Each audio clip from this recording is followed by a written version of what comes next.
Is she to be buried in Christian burial that wilfully seeks her own salvation? I tell thee she is, and therefore make her grave straight. The crowner has sat on her and finds it Christian burial. How can that be, unless she drowned herself in her own defence? Why, 'tis found so. It must be so, Offendendo. It cannot be else, for here lies the point. If I drown myself wittingly, it argues an act, and an act are three branches. It is to act, to do, to perform. Argal, she drowned herself wittingly. Nay, but here, you goodman Delver. Give me leave. Here lies the water. Good. Here stands the man. Good. If the man go to water and drown himself, it is willy-nilly he goes. Mark you that. But if the water go to him and drown him, he drowns not himself. Argal, the man not guilty of his own death shortens not his own life. What is this law? I marry 'tis Kranos quest law. Well, you had the truth on it.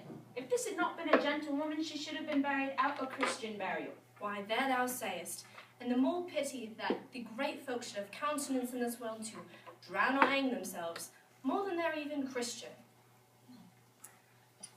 Come, my spade, there is no ancient gentleman but gardeners, ditchers, and grave makers. They hold a Bam's profession. Was he a gentleman? He was the first that ever bore arms. Why, he had none. What? Art thou heathen? How dost thou understand the scripture? The scripture says Adam digged. Could he dig without arms?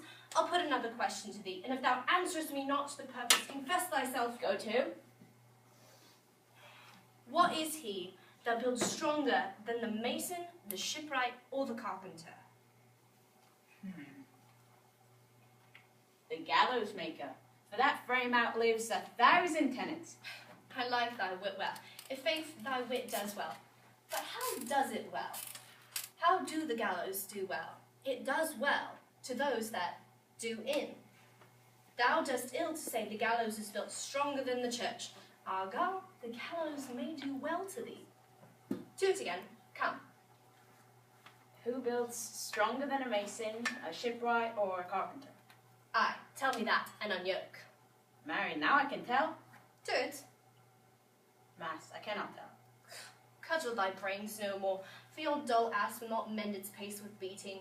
And when you are asked this question next, say, a grave maker, for the houses he makes last till doomsday.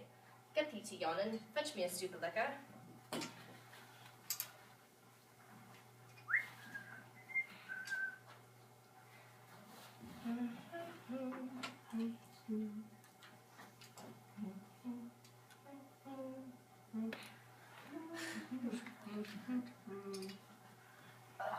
Goodness.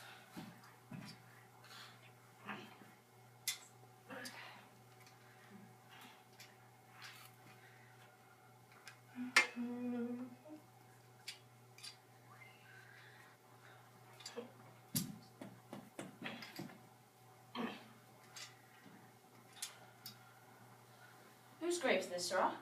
Mine, sir. Oh, pit of clay for to be made for such a guest as meet.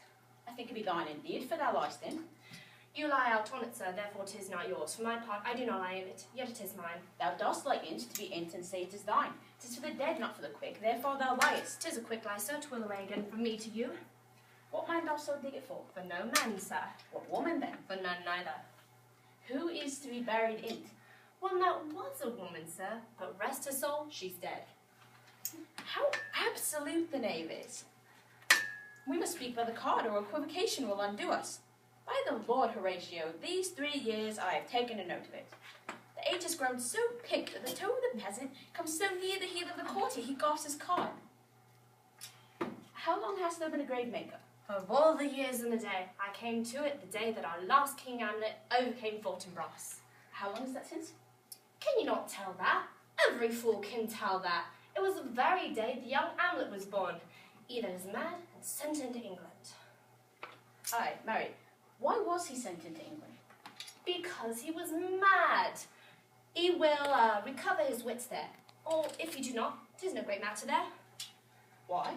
'Twill not be seen in him there. There the men are as mad as he. How came he mad? Very strangely, they say. How strangely. Faith, even with losing his wits. Upon what ground? Why, here in Denmark. I have been sexton here, man and boy, for 30 years. How long will a man lie in the earth ere he rot? Faith, if he be not rotten before he die, for we have many pocket courses nowadays that will scarce hold the line, and it will last you some 8 or 9 year. A tenor will last you 9 year. Why he more than another? Why, sir, his hide is so tanned with his trade, he will keep out water a great while, and your water is a sole decayer of your awesome dead body. Oh, here's the skull now. This skull has lain in the earth for 23 years. Whose was it? A awesome mad buzz it was. Whose do you think it was? Nay, I know not. Pestilence on him for a mad rogue. Poured a flagon of Rhenish on my head once. The same skull was Yorick's skull, the king's jester. This? In that. Let me see.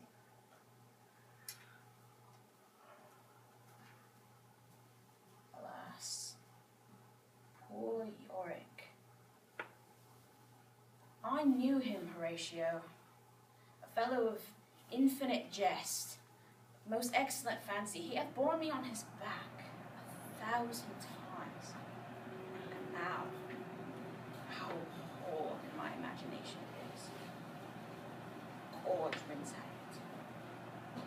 Here hung those lips that I have kissed. I know not how oft. Where be your jibes now? Your gambols, your songs, your flashes of merriment that want to set the table on a roll. Not one now to mock your own grinning. What a chap for him. Now get you to my lady's chamber and tell her, let her paint an inch thick. To this favour she must come. Make her laugh at that. Prithee, Horatio, tell me one thing. What's that, my lord? Dost thou think Alexander looked at this fashion of the earth? E'en so, my lord. Smelt so? Oh, e'en so, my lord. To what base uses we may return, Horatio. Why?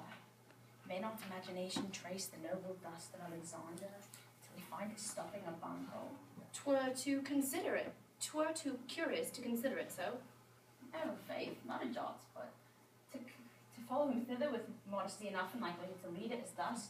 Alexander died, Alexander was buried, Alexander returneth into dust. The dust is earth, of earth we make loam, and why of that loam when he was converted, might there not stop a beer barrel? Imperious Caesar, dead and turned to clay, why, stop a hole to keep the wind away.